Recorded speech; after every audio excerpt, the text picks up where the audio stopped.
Today you are in Brussels. It's a bit my fault if we are in Brussels today, but I wanted also to have the chance to meet you, so I convinced my colleagues to organize this conference here in Brussels. I apologize for the weather. Of course, you really have catched the worst one. Snow which is not snow and cold which is not cold, and voila. But I hope that you will continue to have a nice evening and a nice day tomorrow, despite that. So dear fellows, congratulations, of course. Thank you very much to all the trainers, the people who have been around you, you supporters, your institutions, don't forget them. And thank you to the entire Medipiet family. Over these several years, 3 years, because we now Medipiet 2, but we had Medipiet 1 before, and even before, at Stone Ages, we had something called AP South. The group which is conducting that business has done a fantastic job. And I would like to congratulate and to thank very much all those who have made that possible. So first, our colleagues from ECDC, from DG Sanko, from FIAP, who has done a tremendous work, and also the other institutions, Carlos Teres. I never know how to pronounce this business. Yeah, and because, I mean, when I see the enthusiasm also, it's a demonstration that they have done a good job. We have stayed behind to help you as much as we can, so that you have the maximum of freedom to achieve what you had to achieve. But for that, besides that, we are responsible for nothing. But we are proud, because I think, as I said often, we have, I think, spent very well the European taxpayers' money.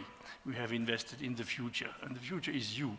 And I think the best you can do is invest into people, because people is a good investment, and because they will spread the knowledge, they will spread what they have learned with us.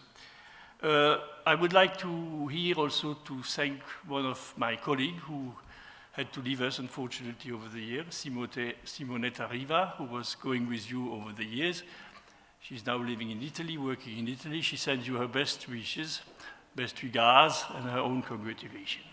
And I think she regrets, unfortunately, we invited her, but she couldn't make it to Brussels because of her new job.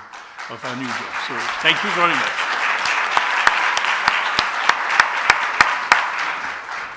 And of course, I don't want to forget my other colleagues who will be in charge, who are in charge of the project, and our GRC colleagues who have also helped us a lot. I don't see Anne-Sophie, she must be hidden somewhere. Because this is all teamwork, and I think we had the chance to catch a fantastic group of people, enthusiastic, because without enthusiasm, you reach nothing. So congratulations again to all of you. You have done science, you have done epidemiology, but as I said at the beginning of this ceremony 2 days ago, it's in fact also something which fulfills an enormous need our societies are confronted to. Field epidemiology is something which saves life, which helps people to get out of deep crisis, which helps them to overcome difficult moments, which helps them to manage very difficult situations. And you are part of that, and you will be part of that tomorrow too. So what we have here, the 15 or 16 fellows we have today, you will be part of that fantastic challenge we have tomorrow. And unfortunately, the job you have and the amount of work you will have to do, I'm afraid, will not decrease. That's why most probably also, together after discussions with our colleagues from DG Sanko, ECDC, FIAP, Carlos Teixeira, we have decided to continue, of course, Medipiet. Could you imagine that we stop it? Certainly not. Success stories have to go on. So there will be a new cohort. Of course, from our side, it needs a certain number of discussions, political discussions, budgetary discussions.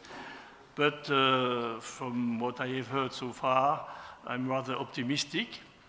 The last meeting I had on budgetary means was this morning at 9 o'clock.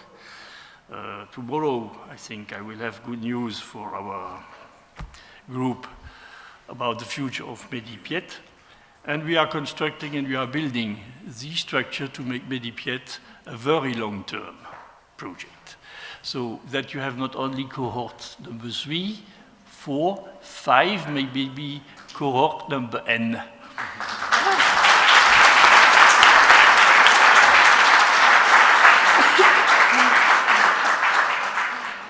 So I'm confident that we will achieve it, but we will achieve it together. I think it's not also the job of the Open Commission to continue over ages and ages with Medipiet. At one day, your group, and whatever it will be called at that time, the new group will be mature enough to conduct it alone. Of course, with the help of other people, but alone in terms of organization, of continuation, of maybe enlargement. Why not? We have the Mediterranean, the Black Sea, and what we call the neighborhoods, the accession countries. So really the entire neighborhood of the EU. But we know also that there are, in the neighborhood, we have neighbors on the other side. Maybe we have to think about a larger, let's say, scope for Medipiet. Yesterday I was not with you because I was in Lyon with WHO, where we had a meeting with WHO and we spoke about Medipiet, Medilab Secure and other projects in parallel to see how we could continue in a coordinated way, also with our US colleague from USAID and CDC, how we can tackle the future challenges together. And surprisingly, but I'm not, in fact I was not surprised, they are of the same opinion as we are. And they think that Medipiet is a good model for working together in the future. When I say the continuation, I'm sure is there. There is a positive future, but it will also depend not only on us, not only on the people sitting here around the table, but also on yourself and your countries. I think at a certain moment we will have to push our authorities. I will do the job on my side, but you will have to do it at your side, to convince your decision makers, your ministère de tutelle, we say in French, to also consider that field epidemiology, Medipiet, is an added value and an important aspect of their own protection.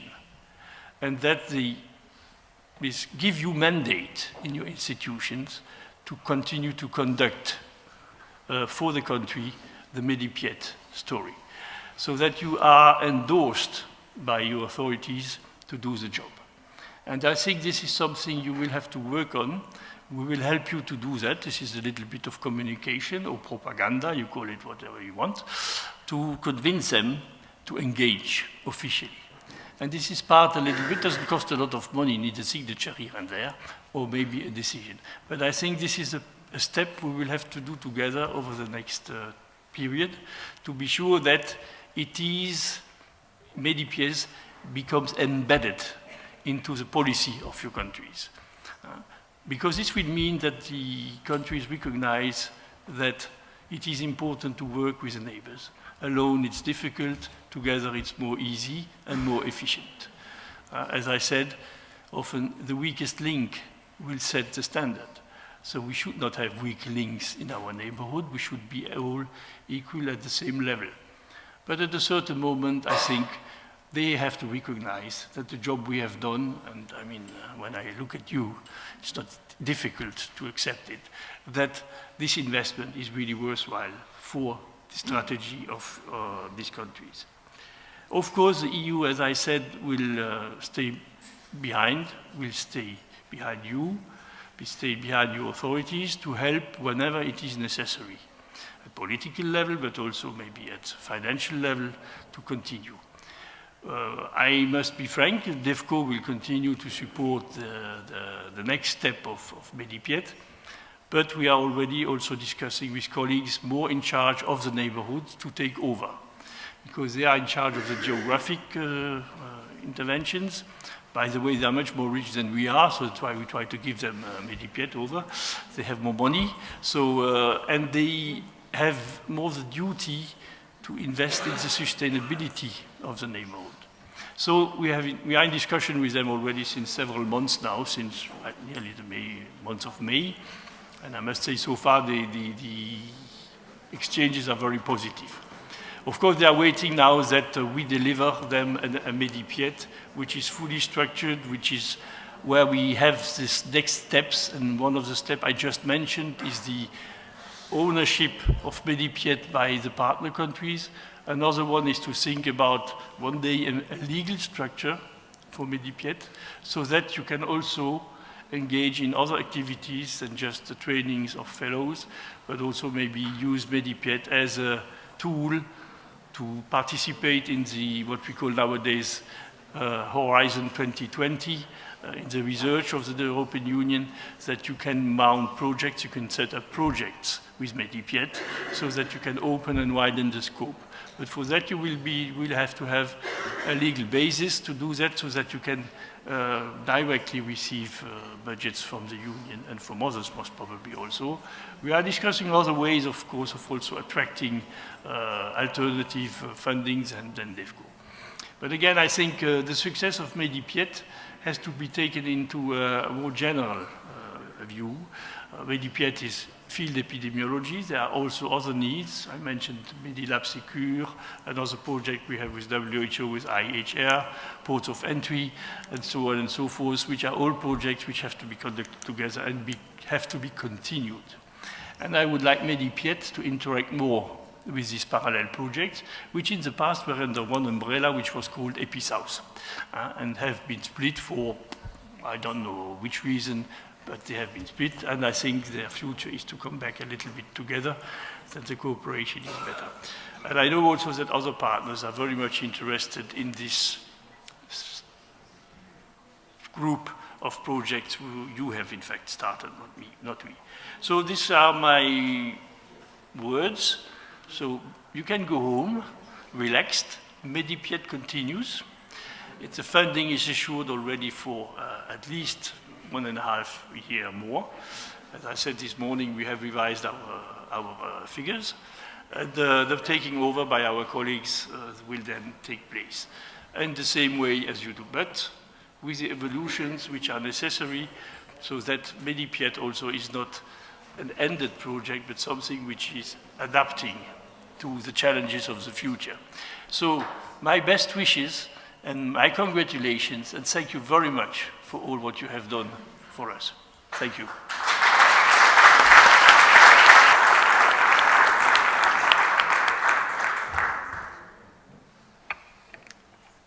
Thank you very much, Eddie.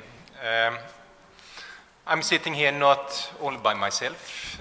I'm representing ECDC, and with that, I'm representing all present and former colleagues in ECDC that have been vital for this program, including our senior management in ECDC and the director, Andrea Ammon, who always have been fully supportive of the program. Sitting here and seeing all these newly graduated fellows, the energy, I'm really thinking back 5.5 years ago. At that time, Medipiet was an idea, but it was not more than an idea. And some of you were in the very first meeting in Verrières-de-Lac in France, when with this idea, coming to that meeting, we started the discussions on how, inspired by EPIET, how could there be a new program, which was not a carbon copy of EPIET, but was inspired, but something unique, with its own regional touch, with its own identity, meeting the specific needs and challenges in the region. And what struck me very much already in that meeting was the enthusiasm and the sense and willingness to take ownership and engage in something that now we've seen the result of. So Medipiet is now an established, strong network many years to go. It's, I think, graduating, we are thinking of teenagers, and teenagers need to grow and mature. But it's also a partnership. It's not only within the region, and it's not only with ECDC. There are two persons I really would like to acknowledge here that have been working immensely in the background. And that's Andreas Schwarz and it's Frank van Loek from DD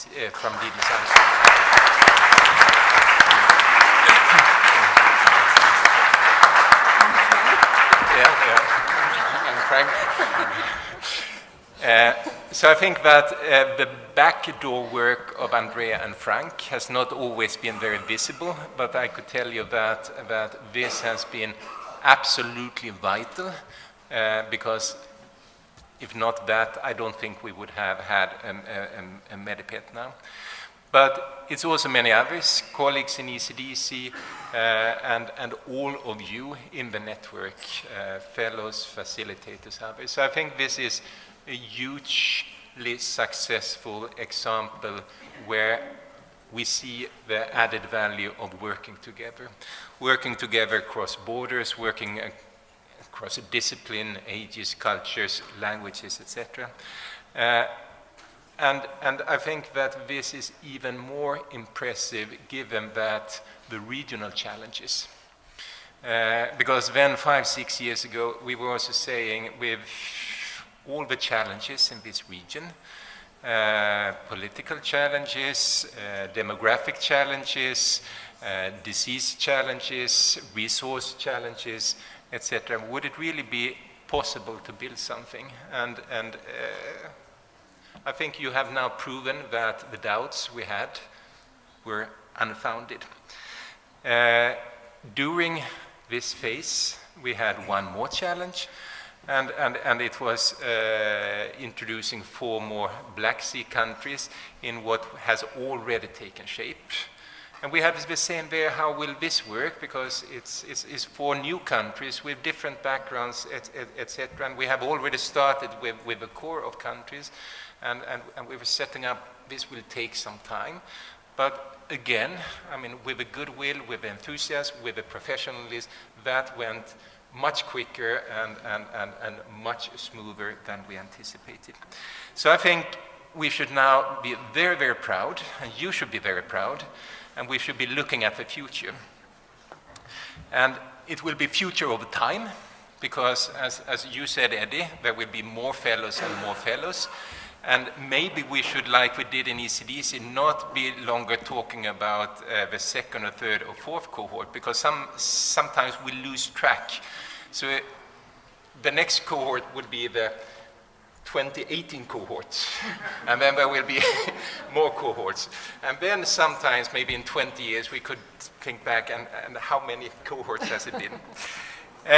But over time is not only for the program, it's also for you as graduated fellows, because this is just a driver's license. Now it's out driving, and it's about lifelong learning.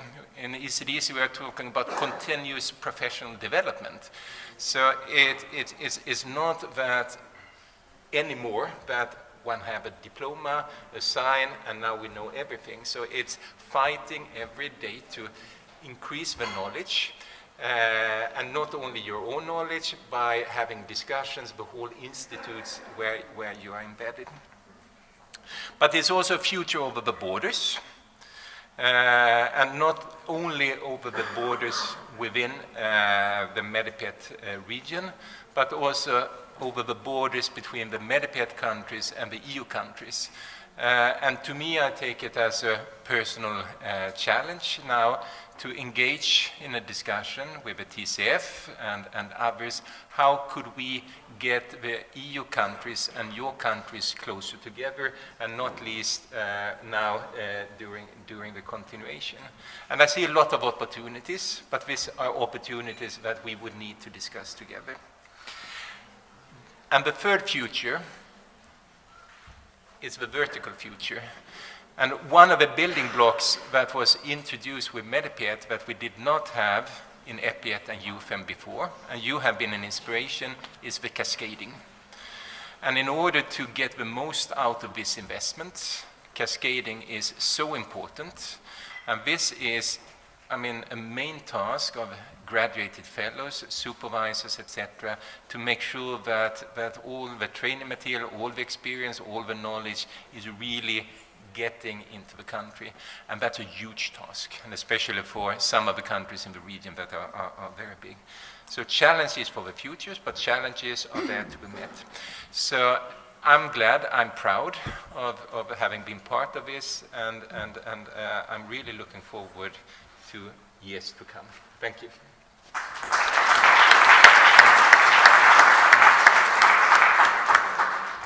Well, thank you very much, Eddie. Thank you, Carl. Let me start with some little remark. I know that languages are very difficult, so I have heard Carlos Tres, Carlos, Spanish Institute. I would recommend an exercise. My director would be really happy.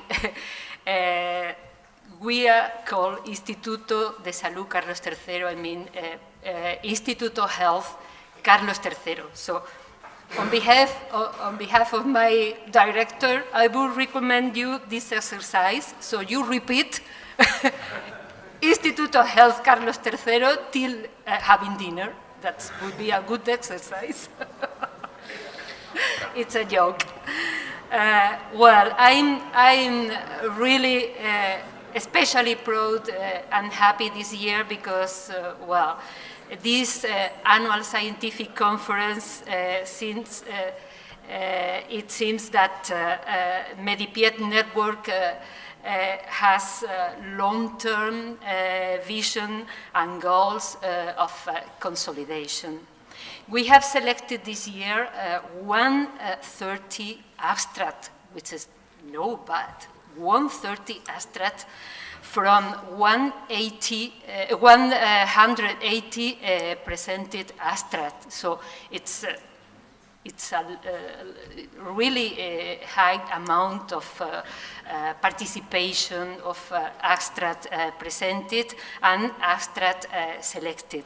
So, and this is the first year that we have all Medipiet countries presenting abstracts and present here in this annual scientific conference, which is really a success in our opinion. So we confirm the fact that Medipiet Network is well known beyond our regional and regional borders. For example, we accepted this year some abstract, and we have present other countries beyond our borders, like Pakistan, India, Nigeria, Ethiopia, Ghana, and Zimbabwe. I think this is a success. This is a successful network. We are very happy to know that and to be well known outside our borders. So I would like to highlight also the active participation and sometimes passionate from different countries in different roundtables and different issues we have discussed in this conference. The participation has been really extended. I would like to highlight the contribution of our counterparts, especially the contribution of the ECDC, since we have been last month by preparing this conference asking and calling our colleagues from ECDC for the organization and the peer review process of so many contributions that we have received this year. Thank you very much. And regarding the project, I would like to highlight also, because it has been a really excellent contribution from other European countries like France, Santé Publique France, and especially Delphine I don't know if she's here. Thank you very much to Santé Publique France for their contributions. She's not here. I also would like to thank our colleague from the Hellenic Center for Disease Prevention and Control, Kilno. I don't know if she's here. Oh, there. Thank you very much. Thank you very much.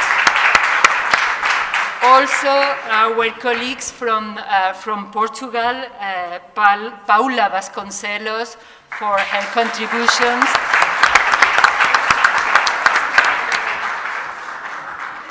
There. And I would like to thank also Silvia De Clich from Italy, which is here joining this conference. And she's a head of the National Public Health Surveillance System in Italy.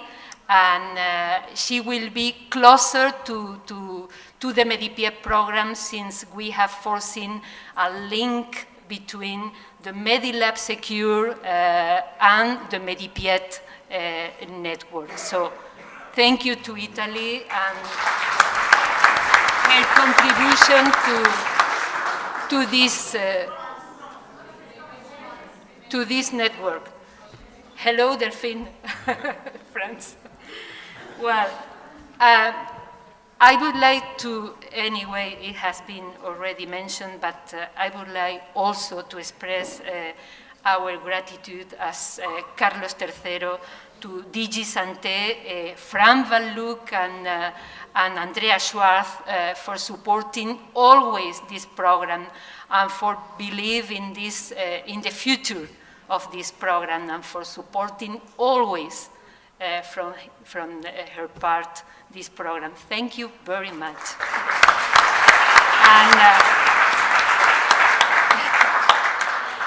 And I would like also to thank the Joint Research Center and Sophie Lecoiré that she's always supported this program. Thank you, Anne-Sophie, especially for the last support that we have from you. And of course, we are receiving funds from DG DEFCO, so we especially thank DG DEFCO for supporting this program. And I also would like to remind Simonetta Riva, since she loved this program. I can define better her attitude through this program. Okay, so and now it's time to thank the Medipiep team. The and they have developed a lot of work. They have a strong commitment with this project. They believe in this project, and I would like to thank one by one. Jose Jaime, as a team leader,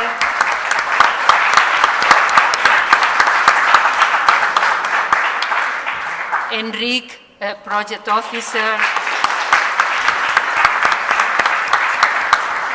Roberto with the nightmare of the trips,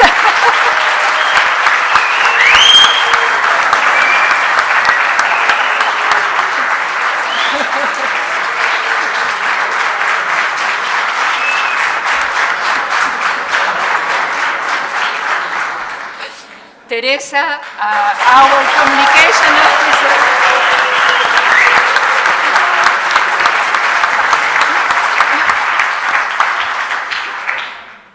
Carolina, the financial officer. I would like a special thanks to Vincent and Concha for their commitments.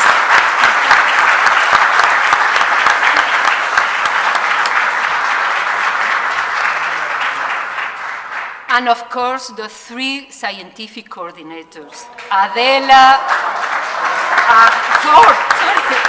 Ahmed, and Nicoleta. Thank you very much.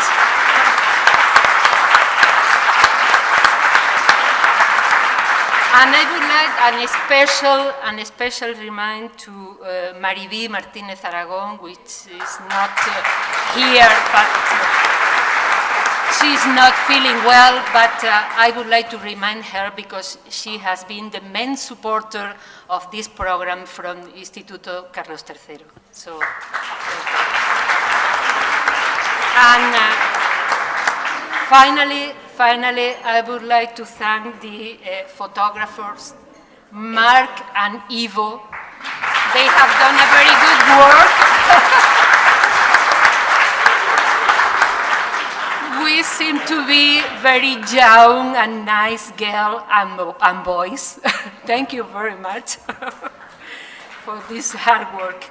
Okay, and now I would like to thank especially our colleagues in this project, FIAP, that we are going to take over next year. They have developed a strong work, so thank you very much to FIAP. And now this is a public health issue, so I would like to finish by reminding that tomorrow is the 1st December, tomorrow is the World AIDS Day. So the slogan this year is everybody count. So I would like to remind some important things that we should take into account always speaking about HIV and AIDS. The right to health, the advocacy for access to medicine and healthcare for all, and the integration and the coordination between surveillance programs and health programs of HIV, hepatitis, and TB. And that's all. Thank you very much.